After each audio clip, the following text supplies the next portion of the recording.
YouTube. Greetings. All right, so we're going to discuss, there we go, a little better, huh? We're going to discuss about the whole topic of minimum wage at McDonald's. Okay, so here's my thoughts. All right, from all the experience, having been an employee to an owner and back and forth, all that good stuff, a lot of people who are employees don't realize what it takes to maintain a company. All right, but what the CEO is getting paid, or the VPs, are because they own the company. Now, I'm not saying I agree with the fact that they should have millions of dollars and you're getting paid only $7 or $10 or whatever else. But in the United States, there's this thing called free enterprise. And if you create the company and it's successful, it's up to you to run that company how you see fit as a CEO. And I guarantee you, half these people who are complaining about not getting a fair wage and wanting more money, if they owned their own company and knew what it takes and all the expenses, and even the fact that when they take on any and every new employee, whatever they're paying you, if they're only paying you $20,000, $30,000, you have to be worth at least 60 to them. And that's about how much time and training and money that they lose in you, because you either will leave, or it may not work out, or the man hours it takes for the other employees to train you, the things you screw up, all those things are accounted for. A lot of people just go, oh, you're making more money, so I should make more money. It's not really how it works. If you want that, you should own your own company and go through that process and then pay people what you want to pay. And some employees, or some employers rather, they do pay their employees a higher wage because they choose to. The government doesn't have the right to mandate that you pay somebody more.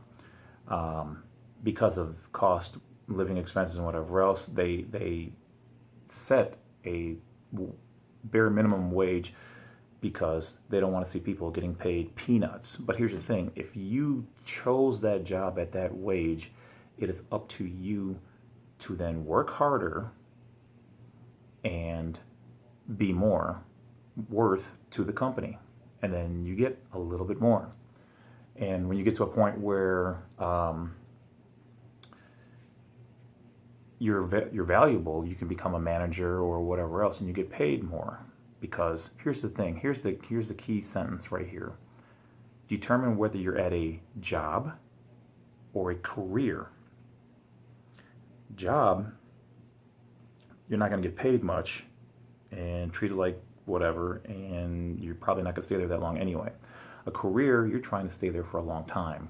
Career pays next to nothing because you don't have any skills, most likely, when you came to them, or you've got a bad history or whatever else.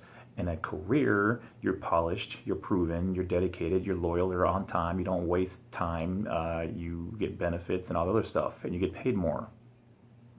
Now, if you're at McDonald's and you want career benefits, what is the benefit to the company when you haven't changed?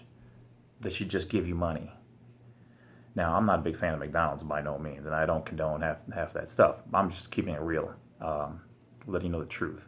So you haven't went out and got any additional information or education or new skills. You're still doing the same things you're doing, but you just want more money because things are more expensive out there. Well, that's called get a secondary job. It's called work harder at the job, and it's called go get more education so that you can move up the ladder.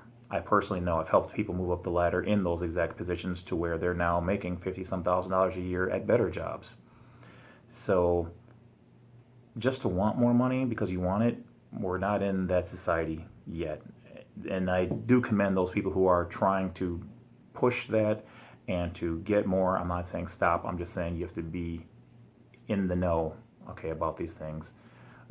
Because that's just like if your kid comes up to you and says, or your boyfriend or your girlfriend, hey, I want more of whatever, when they're already getting a good supply of, clothes and shoes or whatever, and you're just supposed to give it to them, are you going to give it to them?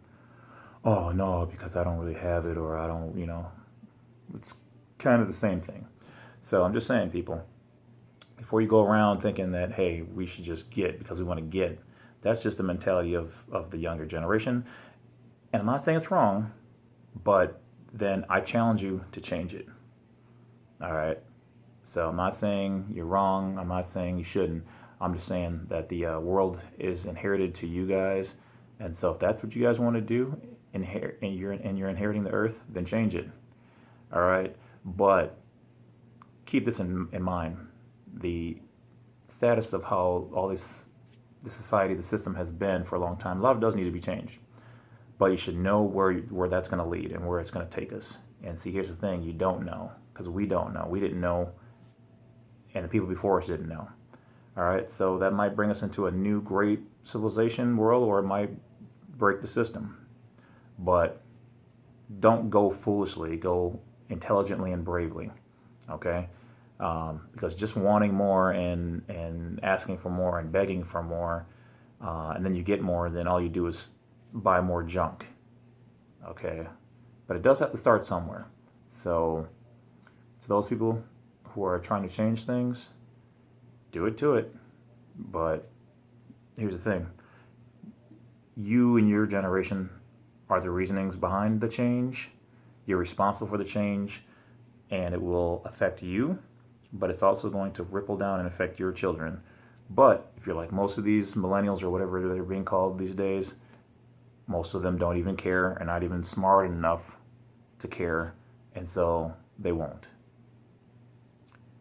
It's a problem that's going to go around in a circle until it gets better or worse than better, which is what it's been doing since the beginning of time.